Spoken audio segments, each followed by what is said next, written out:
Okay, so let me show you in this tutorial how you can learn the basic of music theory using ChatGPT and this AKAI mini play device. So in 25 minutes we will go through all the basics of music theory so that you can play a song of one of your favorite songs after this course, and why not create your own.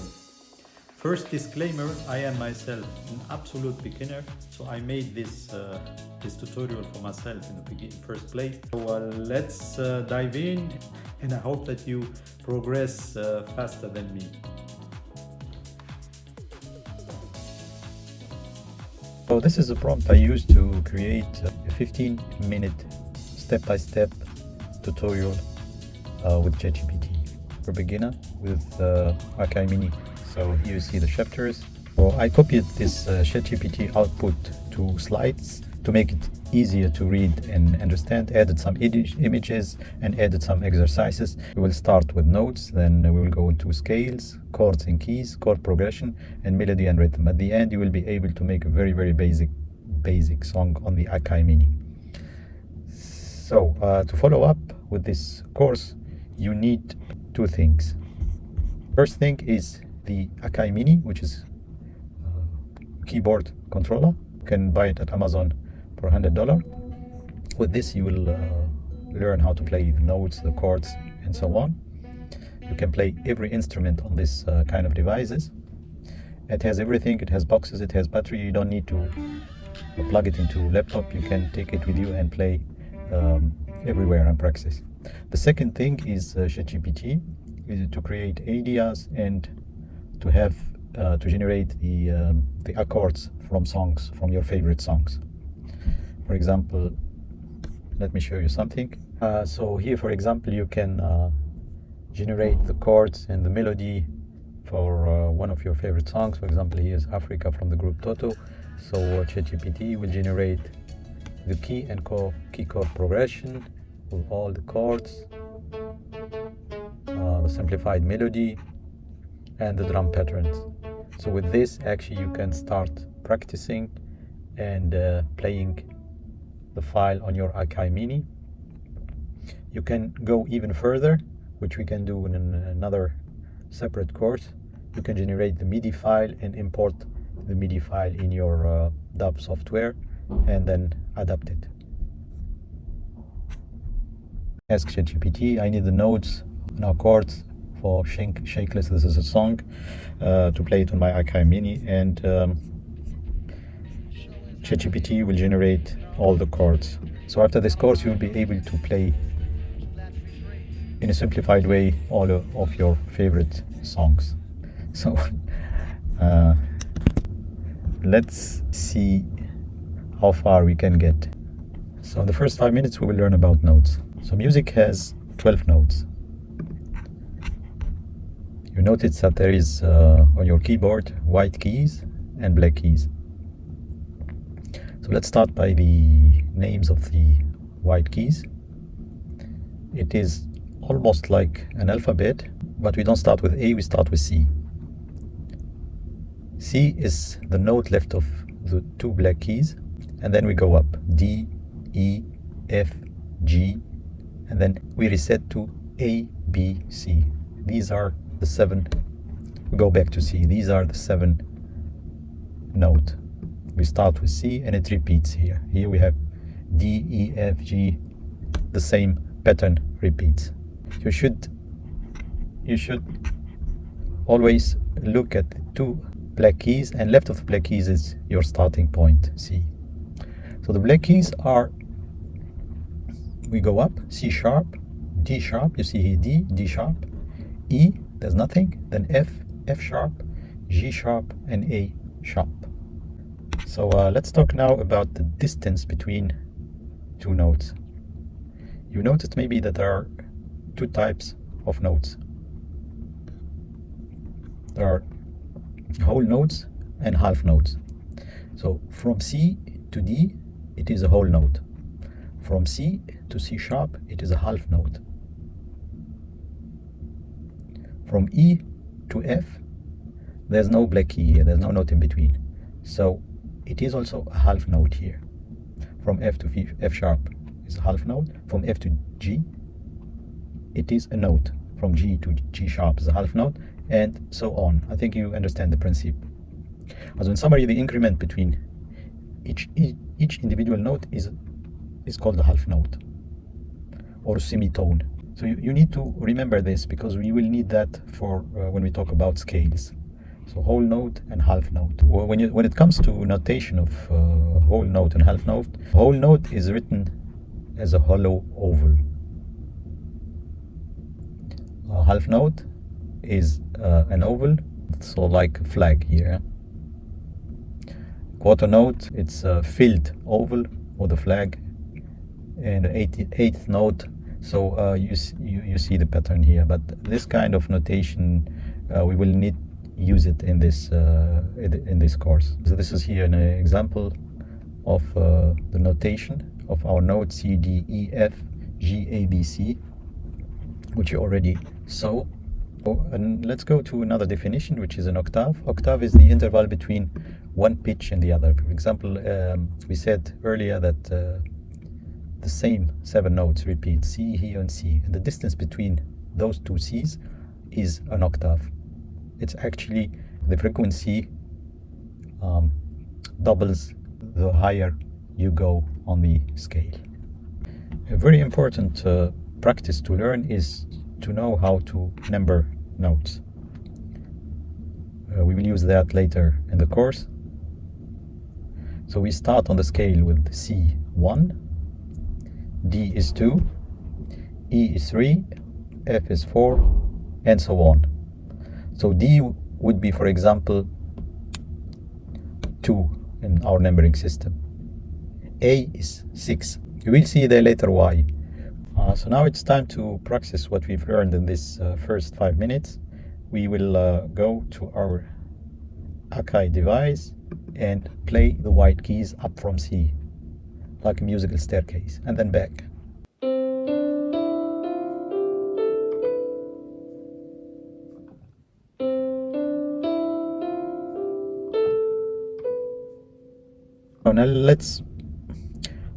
Now let's move on with part 2.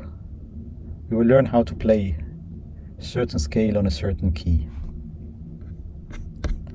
So a scale in itself is a pattern of notes that follow a specific pattern of intervals. We have 2 types of scales, majors and minor. And you don't need to memorize all of these major and minor scales. There are formulas which you can apply to play a major scale. So the formula is very simple. So let's look, for example, the C major, which is the easiest one. All white keys. So maybe you still remember what we saw on this slide, whole and half notes. From C to D it's a whole note, and from C to C sharp is half note, from 3 sharp to D is a half note, and so on. So we will apply this on our scale formula. So as said, you don't need to memorize all major and minor scale.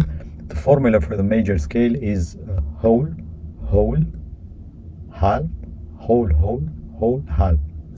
So no matter where you start on the keyboard, you start, for example, from C, you go whole note to D, then you go whole note to E, then you have a half note to F, then a whole note to G, a whole note to A, a whole note to B, and then a half note to C. So let's look at it here. So let's see C major. So you have whole note,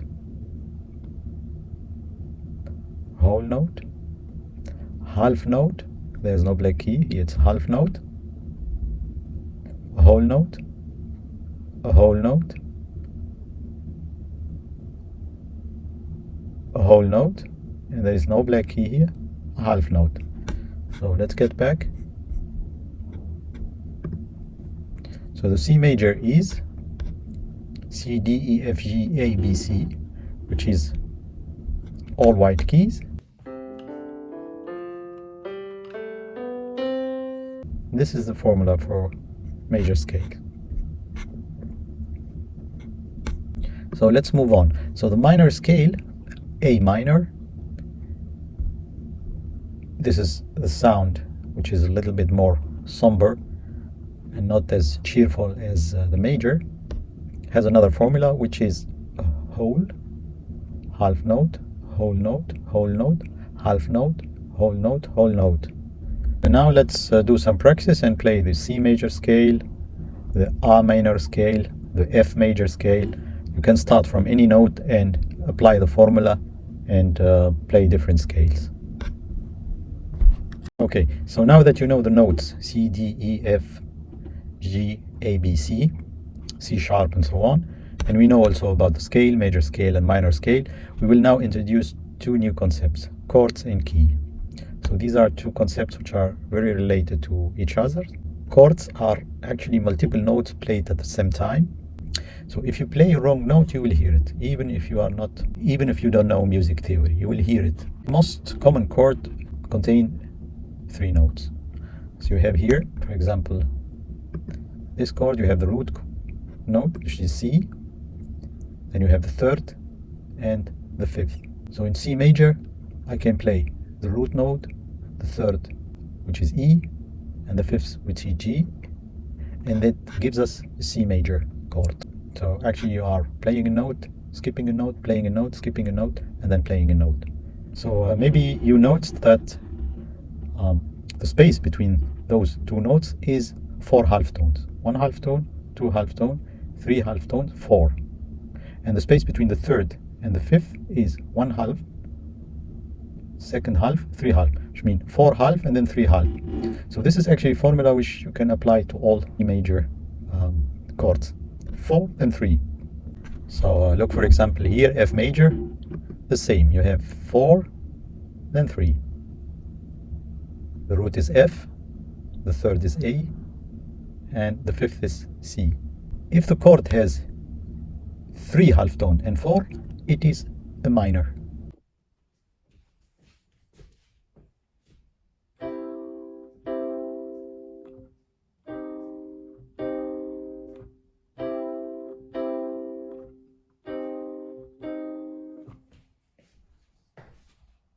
So C minor is actually 3 half tones and then 4. And now we can do some practice. So you can play these chords, C major, F major, G major. Here you see the notes. So the goal is here to learn how chords sound fuller than single notes and to get some practice with major and minor chords. Let's look now at the definition of a key, which is, as I said, a similar concept to chords. A key tells you what notes and chords sound together. It defines a set of notes or scale that are commonly used in this piece. So for example, if we stick to the C major as a chord, a song in the key of C major uses the notes C, D, E, F, G, A, and B, which are notes of the C scale. So actually the key is the tonal center of the piece to which all other chords resolve. For example, if we take kind of blues music. Blues music is written in A major, which is more somber and sad sound, because that's like the standard tuning of a guitar. So the key determines the scale used. Let's practice some keys. So as said, chords come from the key. They are made up of notes from the key. In C, the C chord would be C, E, G, the D chord would be D, F, E, and the E chord would be E, G, B. So let's have some practice and play chords only using white notes.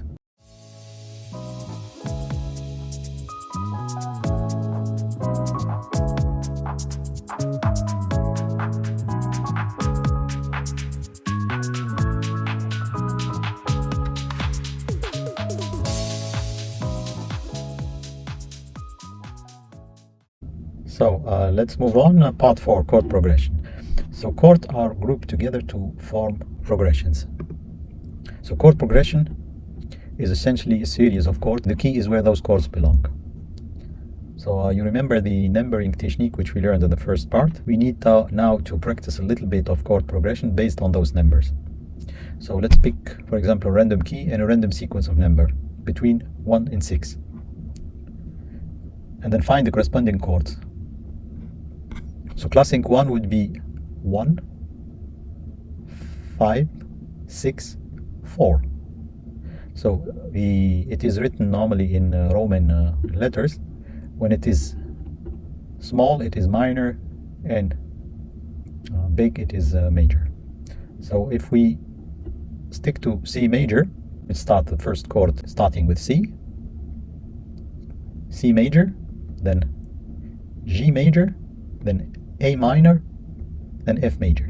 So here you have it to practice: the C major, the G major, the A minor, and the F major. And then you can loop through this progression, and you will feel how those chords go well together and how they create emotion of movement. So the major chords are cheerful and happy sound, and the minor chords are more somber and sad. Now you have the knowledge necessary to pick a key, to play a chord. You know the notes, and we will move on to the last part of this tutorial, which is melody and rhythm.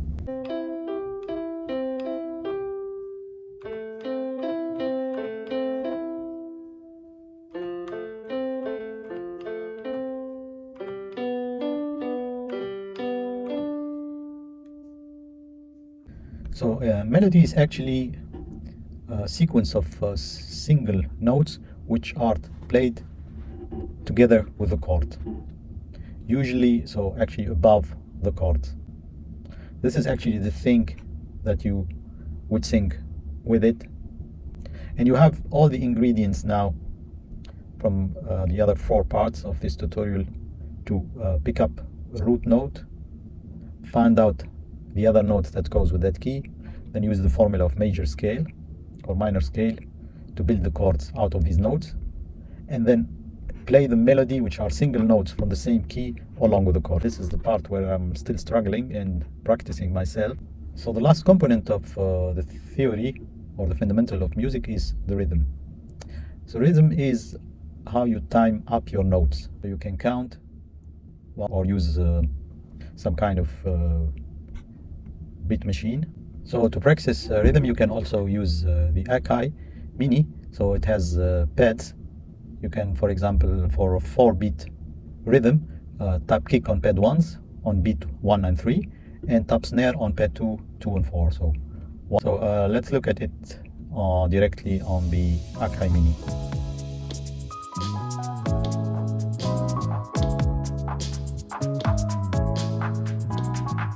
So what are the next steps? Actually, what I recommend is to use ChatGPT to generate the chord of your favorite music, as I showed you in the beginning, and then try to play it on the AKAI Mini before starting to do your own songs. So practice every day, and then you can record your music, and when you see that you made enough progress, try to begin and improvise yourself. This is what I'm planning to do in the next weeks. Okay, so I hope this tutorial helped you a little bit to get this quick intro in the music theory and order your AKAI Mini Play. I will put a link in the description of the video, and you have for sure ChatGPT for free, and you can just start. See you next time.